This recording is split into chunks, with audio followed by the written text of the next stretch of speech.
আচ্ছা, আমি কোথা থেকে শুরু করব আমি আসলে বুঝতে পারতেছি না। আপনাদের মাথায় কি সামান্য ঘিলু নাই? সামান্যতম আপনারা চিন্তা করে দেখেন না? একটা জিনিস যখন আপনারা শোনেন বা একটা জিনিস যখন দেখেন, আপনাদের বিবেক কাজ করে না যে আপনারা একটা মেয়েকে কি বলবেন, কোন ভাষা ইউজ করবেন, এবং এর পরিবর্তে কারমা হিসেবে আপনাদের জন্য কি আসবে? আপনারা একটু ভাবেন না? একটা অডিও কল যেটাতে স্পষ্টভাবে অপর পাশের লোকটা বলছে যে ও তো আমার ফোন ধরবে না, ও তো আমার ফোন ধরবে না, এবং সে আমাকে কল করে নাই, অন্য একজনের ফোনে ফোন করেছে। তার মানে আপনারা কি এটুকু বোঝেন না যে আমি তার ফোন ধরি না, বা আমাকে আমার ফোনে সে রিচ করতে পারে না? আমি যে তার সাথে কথা বলি না এবং আমাকে যে সে রিচ করতে পারে না, এই জন্যই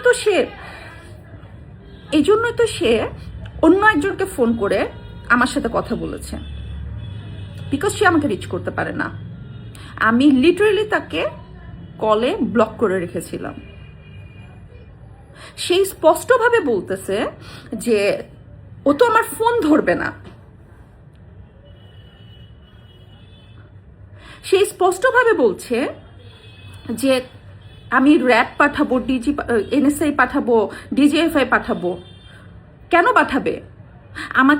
আমার সাথে যদি তার কুলুকুলু সম্পর্ক থাকতো তাহলে আমাকে বলতো, এই মাহি, বা আমাকে ফোনও করতো না, আমাকে টেক্সট করতো, আমি তো দৌড় দিতাম। সে আমাকে লিটারেলি মানে বলতেছে যে পুলিশ পাঠাবে, র্যাব পাঠাবে। তার মানে আমি কি পরিমাণে তাকে ইগনোর করছি যে আমাকে এগুলো পাঠায় তাকে নিতে হবে। আপনারা এটা বুঝেন না? আমি ওই সময়ে আমি যাদেরকে চিনি, যারা পাওয়ারফুল ছিলেন, যারা মানে আমাকে হেল্প করতে পারতেন, আমি প্রত্যেকটা মানুষকে বলেছি যে উনি আমাকে ডিস্টার্ব করছেন, উনি আমাকে ফোন করে এগুলো বলছেন, ওইটা বলছেন, এভাবে থ্রেট দিচ্ছেন। আমার কলিগরা আমাকে ফোন করে বলেছে যে শোনো, রাত 11টার পরে যদি আমরা ফোন দিই, কারণ আমার এমন অনেক কলিগকে দিয়ে, মানে আমাকে যখন সে রিচ করতে পারতেছে না, তখন আমার অনেক কলিগ রাত 11টা 12টার দিকে আমাকে ফোন করতো, যারা আমাকে নর্মালি এরকম সময় ফোন করে না।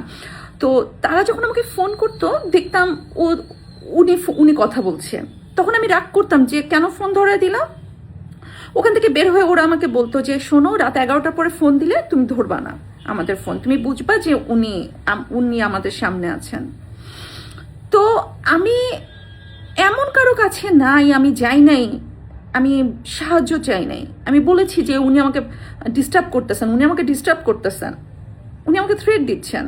কিন্তু সবার একটাই কথা ছিল যে উনি তো আসলে মন্ত্রী, উনার কি করব, বা কোন পুলিশের কাছে আসলে মানে আমি রিচ করতে পারি নাই কাউকে। সে সময় মাননীয় প্রধানমন্ত্রী শেখ হাসিনাকে আমি রিচ করতে পারি নাই।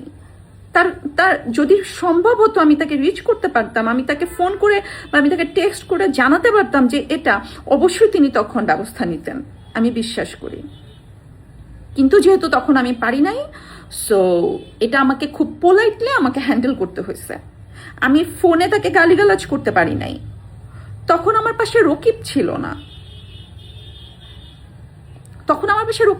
না। রকিব থাকলে অ্যাটলিস্ট রকিব হয়তো বা গালিগালাজ করতে পারতো। তখন এমন কেউ ছিল না যে তার বউকে ডিস্টার্ব করতেছে এজন্য একটা মন্ত্রীকে গালিগালাজ করবে বা তার বিরুদ্ধে কোনো অ্যাকশন নেবে। বা সো আমি নিরুপায় ছিলাম, আমি আমার মতন করে হ্যান্ডেল করেছি। আমি যেভাবে সেফ হওয়া দরকার আমি সেভাবে সেফ হয়েছি। আপনারা বলতে পারেন যে ওই পাশ থেকে গালিগালাজ করছে, তুমি তো হেসে হেসে কথা বলেছ, তো আমি কিভাবে কথা বলবো?